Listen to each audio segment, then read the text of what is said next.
Hello learners, welcome back to my channel. This is Dev. Today we'll learn English grammar.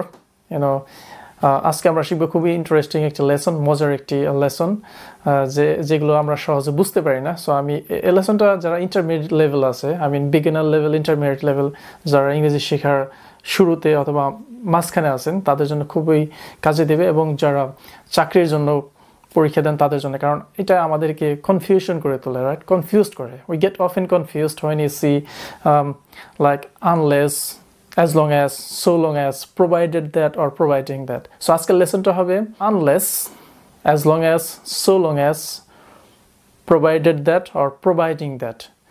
সবগুলোই same যদি আমরা ইফটা জানি। If এর meaning হচ্ছে যদি। আমরা মনে রাখবো ইফ।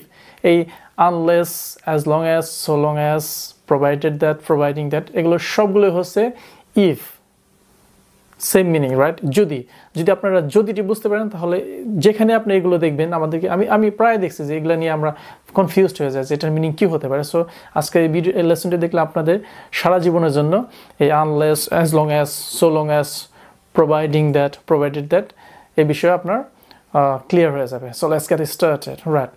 আনলেসটা হচ্ছে if plus not on condition. Unless যদি না, রাইট? So if not, so unless মানে হচ্ছে ইফ এবং নট।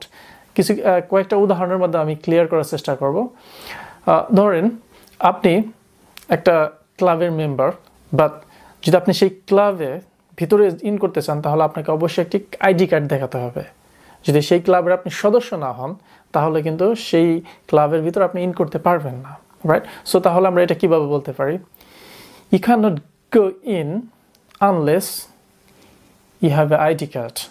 আপনি ক্লাবের ভিতরে ইন করতে পারবেন না, you cannot go in, আপনি ভিতরে যেতে পারবেন না যদি না আপনার আইডি কার্ড থাকে, যদি আপনার আইডি কার্ড না থাকে, right? So unless, if not, if you do not have an ID card, right? অথবা you cannot go in unless you are a member of the club. আপনি ভিতরে যেতে পারবেন না যদি আপনি ওই ক্লাবের সদস্য না হন। সো unless, এটাকে যদি আপনি ভেঙে বলেন তাহলে কি হবে? if plus not. অথবা you cannot pass the exam unless you study hard. আপনি পরীক্ষায় পাশ করতে পারবেন না যদি না unless you study hard, যদি আপনি কঠোর পড়াশোনা না করেন। So unless, right? আপনি যখন unlessটাকে সামনে আনবেন তখন কিন্তু ওই ক্লোজটার শেষে আপনাকে কমা দিতে হবে। It's very important, right? আমরা এটা প্রায় ভুলে যাই। For example, unless we go now we will be late. unless, so আমরা যখন আনলেসটা আনবো তো এরপর একটা ক্লোজ থাকবে, মেন ক্লোজটা, এটা আমরা কি কমা দিব, এরপর হচ্ছে second close, right? So unless we go now we will be late. যদি আমরা এখন না যাই তাহলে আমরা কি আমাদেরকে দেরি হয়ে যাবে। So unless we go now we will be late. আমরা যদি এখন না যাই বা এখন যদি রওনা না দেই তাহলে আমাদেরকে দেরি হয়ে যাবে। সো আপনি যখনই সামনে আনলেস আনবেন ক্লোজটা শেষ হয়ে গেলে আপনাকে কমা দিতে হবে, রাইট? সো আমরা আনলেস সম্পর্কে বুঝতে পারলাম। আনলেস হচ্ছে ইফ প্লাস নট, যদি না। Second one, as long as বা so long as, meaning same, if on condition that, right?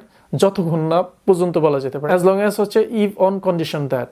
Okay, so আমরা কিভাবে বলতে পারি অ্যাজ লং অ্যাজ দিয়ে? দেখেন ইফটা এখানে চলে আসবে। You can borrow my car or bike as long as or so long as you promise not to drive fast. তুমি আমার গাড়ি অথবা আমার বাইক ধার নিতে পারো, কোনো প্রবলেম নাই, যদি তুমি আমাকে প্রমিস করো যে তুমি গাড়ি দ্রুত চালাবা না। যদি তুমি, লাইক as long as, অথবা যতক্ষণ তুমি আমার কাছে প্রমিস করবা যে হ্যাঁ গাড়ি তুমি দ্রুত চালাবে না, ততক্ষণ পর্যন্ত তুমি আমার গাড়ি নিতে পারবে, রাইট? ক্লিয়ার? সো হচ্ছে as long as or so long as. You can borrow my car, তুমি আমার বা আপনি আমার গাড়ি ধার নিতে পারো, অ্যাজ লং অ্যাজ, যতক্ষণ পর্যন্ত, ইউ প্রমিস, তুমি আমার কাছে প্রতিজ্ঞা করো, you promise not to drive fast, যে তুমি গাড়ি দ্রুত চালাবে না। যদি তুমি গাড়ি দ্রুত চালাও, আমি যদি তোমাকে ধরতে পারি তাহলে কখনোই আর তোমাকে আমার গাড়ি ধার দেবো না, কারণ যদি কেউ গাড়ি দ্রুত চালায় অ্যাক্সিডেন্টের সম্ভাবনা থাকে, সো আমাদেরকে গাড়ি সবসময় নিয়ম মেনে চালানো উচিত, right? So clear?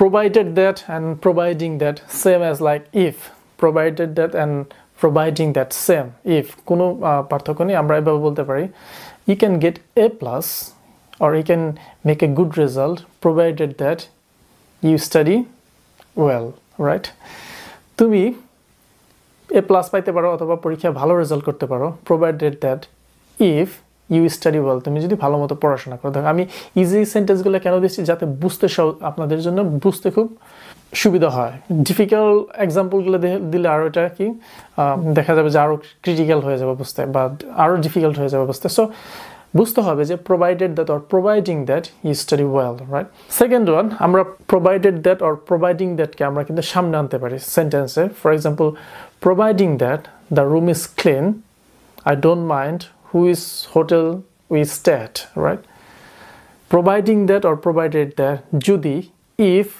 the room is clean যদি রুম পরিষ্কার পরিচ্ছন্ন থাকে কোন হোটেলে থাকবে সেটা আমার দেখার বিষয় না বাট আমি কিছু মনে করব না বা আমার এটা মাথা ব্যথা না রাইট so provided that or providing that very interesting thing যদি আপনারা বুঝতে পারেন it will be much easier for you because প্রায় আমরা we often get confused দ্বিধাদ্বন্দ্বের মধ্যে পড়ে যায় provided that providing that এগুলো আবার কি বা unless so long as long as it's very easy right so provided that or providing that same like as if এখন খুব ইম্পর্টেন্ট একটা কথা বলবো আমি এটা সবসময় মনে রাখার চেষ্টা করবে এইটা চাকরির ক্ষেত্রে বা বিভিন্ন ধরনের পরীক্ষার ক্ষেত্রে এটা আসে আমরা প্রায় ভুল করে থাকি যে unless and provided that or providing that যখন থাকবে এরপরে কখনোই আমরা ফিউচার টেন্স ইউজ করব না when we are talking about future we will not use will after unless and provided that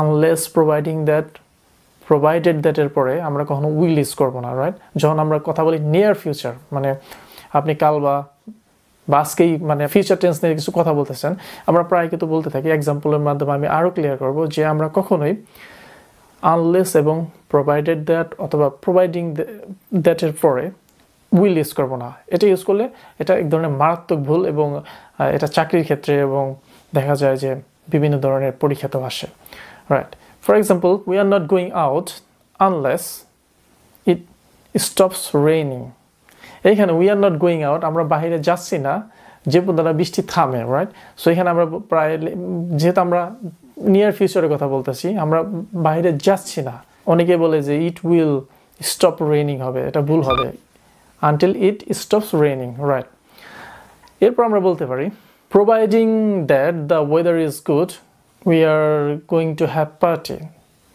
right এখন আমরা providing that এর মানে হচ্ছে if যদি ওয়েদার ভালো হয় বা ভালো থাকে আমরা কি পার্টি করব providing that the weather is good we are going to have a party not providing that the weather will be good এটা মারাত্মক ভুল আমরা কখনো বলবো না আমরা কখনোই unless অথবা providing that provided that এর পরে will টা ইউজ করব না right so thanks a lot for watching my video যদি লেসনটি একটু ভালো লেগে থাকে তাহলে অবশ্যই like share comment and subscribe করে চ্যানেলটির পাশেই থাকবেন ভালো থাকবেন সুস্থ থাকবেন bye for now see you soon goodbye